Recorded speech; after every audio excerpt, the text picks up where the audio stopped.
দর্শক আসসালামু আলাইকুম।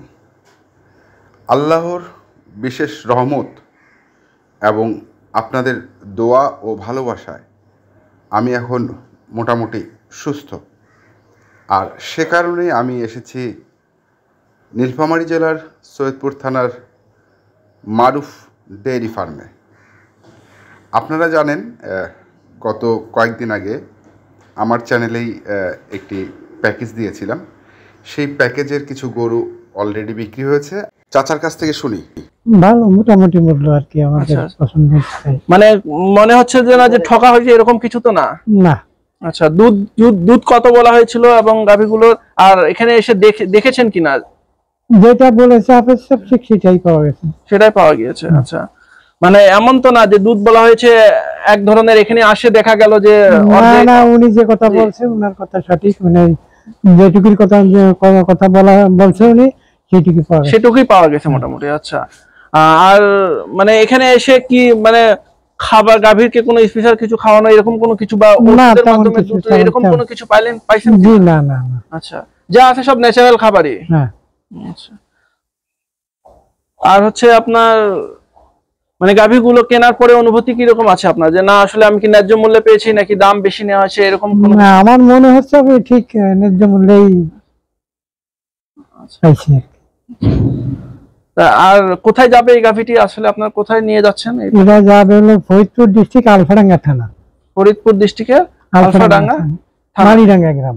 পানিডাঙ্গা গ্রামে। আচ্ছা আচ্ছা, যাক। আমরা এখন কথা বলবো এই খামারের উদ্যোক্তা হাফেজ মোহাম্মদ শাহজাদা সাহেবের সঙ্গে, এবং তিনি এই গরুগুলোর বিস্তারিত কিছু তথ্য আপনাদের সামনে তুলে ধরবেন। চলুন শুরু। আসসালামু আলাইকুম ওয়া রাহমাতুল্লাহি ওয়া বারাকাতুহু। এই ভাই আমাকে কয়েকদিন থেকে ফোন দিচ্ছে যে ভাই গাভী আমার রেডি। তো আমি ভাইকে বললাম ভাই আমি গাভী রেডি করলে আপনাকে আমি ডেকে নেব। তো যা হোক, এই ভাই আমাকে গত সপ্তাহ থেকে ফোন দিচ্ছে। তো এই গাভীটা আমি কিন্তু প্যাকেজ দিয়েছিলাম, এর সঙ্গে 3টা গাভী প্যাকেজ দিয়েছিলাম। 3টার মধ্যে একটা গাভী চলে গেছে আপনার রংপুর মিঠাপুকুর থানা, আর একটা গেছে রংপুর পীরগাছা। আর এই গাভীটি ইনি বলছে ভাই আমি আসতেছি, রাখেন। তো মূলত ইনি আরেক জায়গায় গেছিলেন, ওখানে গিয়ে আপনি গত পরশুদিন আসছেন তাই না? একটু খাওয়া হন। ইনি হচ্ছেন ইনার ছেলে। হ্যাঁ, তো মূলত ইনারা হচ্ছেন আমাকে গত সপ্তাহ থেকে ফোন দিচ্ছেন। তা আমি প্যাকেজ দিয়েছিলাম এই গরুটা প্যাকেজ দেওয়ার পর ইনি বলছে ভাই আমি আসতেছি। তো ইনি 2টা গরু আমার কাছে দাবি করছে। তো আমি 2টা গরু মিল করতে পারতেছি না। মিল করতে না পারার কারণে আমি ইনাকে ফোন দেই নাই। তো ইনি রাগের মাথায় বলেন বা যেই কারণেই বলেন ইনি চলে গেছে আরেক জায়গায়। আমি জায়গার নাম বললাম না, আমার দিনাজপুর ডিস্ট্রিক্টে চলে গেছে। দিনাজপুর ডিস্ট্রিক্টে গিয়ে গরু দোয়াইছে ওখানে। তো বিকালে দুধ হয়েছে একটা গরু 3 কেজি 500 গ্রাম, তাই না? যেটা ইনার বক্তব্য। কত পাইছিলেন আপনি বিকালবেলা? 3 কেজি, একটা হলো 3 কেজি 550 গ্রাম, আর একটা হলো 3 কেজি 350 গ্রাম। তো এই গরুটা এখন সকালবেলা কেমনে দুধ 7 কেজি হবে? তো এটা সম্ভব না। ওনার পছন্দ হলো কি হলো না আমি জানি না। উনি আমাকে ফোন দিল, বলছে ভাই আমার কি গাভী আছে? আমি হ্যাঁ আছে। তা আমি বললাম একটা গাভী তো আমার কাছে আছে, আর একটা গাভী আসতেছে, আপনি দেখে শুনে যদি ভালো লাগে নিয়েন, নাহলে নিয়েন না। তো উনি খুব সকালে আমার কাছে আসলেন, আসে দুধ দোয়ালেন। এটা দুধ কত হয়েছে? 7.5 কেজি এটা দুধ হলো। আর এই গাভীটা হচ্ছে বয়সে 2 দাঁত ভাই।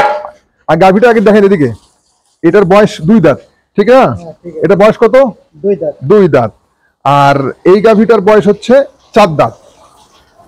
মজার বিষয় হচ্ছে এই গাভীটা হচ্ছে আপনার 3 মাসের প্রেগনেন্ট, আর 10 লিটার দুধ বকনা বাছুর। এই 2টা গাভী ইনাকে দেওয়া হয়েছে মাত্র 3,11,000 টাকা।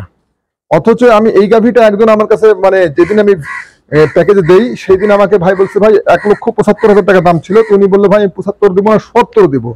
কিন্তু আমি ওনাকে দিব বলে কথাবার্তা চলতেছে, আর ইনার সঙ্গে আমার কন্টিনিউ কন্ট্যাক্ট চলতেছে। কিন্তু ইনার লাগবে 2টা গাভী, আমি 2টা গাভী দিতে পারতেছি না। ইনার বক্তব্য হচ্ছে আমি 3,20,000 টাকার মধ্যে আমাকে বাড়ি পৌঁছায় দিতে হবে গাভী।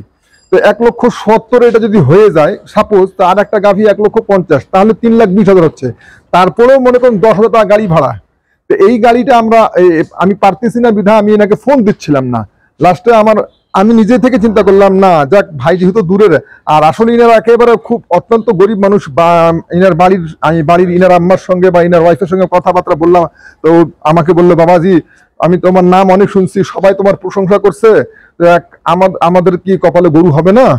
আমি লাস্টে বাধ্য হয়ে এই 2টা গাভী দিলাম 3,11,000 টাকা। আমার মোটেও লাভ নাই, বরঞ্চ 2-3 হাজার টাকা আমার পকেট থেকে গেছে, কারণ এই গাভীটা আমি 1,70,000 টাকা দিয়ে দিছি, বুঝছেন? এই গাভীটা আমি 1,70,000 টাকা দিছি। আর ইনি সকালবেলা দোয়াইছে, সকালবেলা দোয়ার পর থেকে এই পর্যন্ত আমার বাড়িতে কি কি খাওয়াইছে দাওয়াইছে তিনি সবকিছু দেখছে। তারপর ইনাদের একটা কথা হচ্ছে যে এই গাভীটা নিয়ে গেলে আমার বাড়িতে দুধ বাড়বে, কারণ আপনার যে খাবার যেটা দেখলাম আর আমার বাড়িতে খাবার দিলে 1 কেজি হলে দুধ বাড়বে, সেটা ইনার কাছে শুনে নেন, এই বাবাজির কাছে শুনেন। অবশ্যই যে খাবার দিচ্ছে আমাদের খাবার একটু দিনের কাছাকাছি বেশি, তো ঘাস খাওয়ালে দুধ এমনি বেশি, তাছাড়া আমাদের ফাঁকা জায়গা।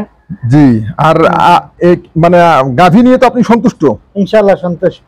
মানে আর ইনার বাড়ি হচ্ছে ফরিদপুর আলফাডাঙ্গা থানা, মালিডাঙ্গা গ্রাম। যদি আপনার ফরিদপুর, আমার তো ফরিদপুরে অনেক গাভী গেছে, আমি অনেক জনের নাম বলতে পারবো, তবে যারা সাধারণত এই ধরনের গাভী চাচ্ছেন অল্প টাকার মধ্যে ভালো কোয়ালিটির, 3 লাখ সামথিং 20,000 30,000 বা 3,10,000 টাকার মধ্যে, তো সময় দিয়ে আসবেন। আমি একটা গরু নিজে থেকে 100% আগে যাচাই করি, একটা গরু খালি মুখ দিয়ে দিলে হয় না ভাই, একটা গরু 100% যাচাই করি, যাচাই করার পর আমি ডাক দেই। আমি এই কারণে দেরি হয়েছে, আমি এই কারণে দেরি হয়ে গেছে, আমি একটা গরু নিজে থেকে যাচাই করি তারপরে ডাক দিই। তো যা হোক, ইনি যে 2টা গরু পাইছে খুব ভালো গরু পাইছে। গরুটা 3 মাসের গাব, বকনা বাছুর, বয়স 4 দাঁত, 10 লিটার দুধ।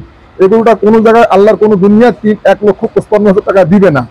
বয়সে 2 দাঁত, 12 লিটার দুধ, বেটি বাচ্চা, আল্লাহর কোনো দুনিয়া 1,55,000 টাকা দিবে না। মোটে আমি 3,11,000 টাকা 2টা গাভী দিছি। তো আপনারা যারা ফরিদপুর আলফাডাঙ্গা থানা থেকে এই ভিডিও যারা দেখবেন, যদি গাভী ক্রয় করতে চান তো অবশ্যই এই চাচাজি এই ভাইয়ের কাছে যোগাযোগ করবেন। হাফেজ সাহেব যে গরুটা দিল ভালো কি মন্দ, উনারা ভালো বলেন তাহলে আমি ভালো, আর উনারা ভালো না বলেন তাহলে আমি ভালো না। আমি যতই নিজেকে ভালো বলি মনে করি আমি ভালো না।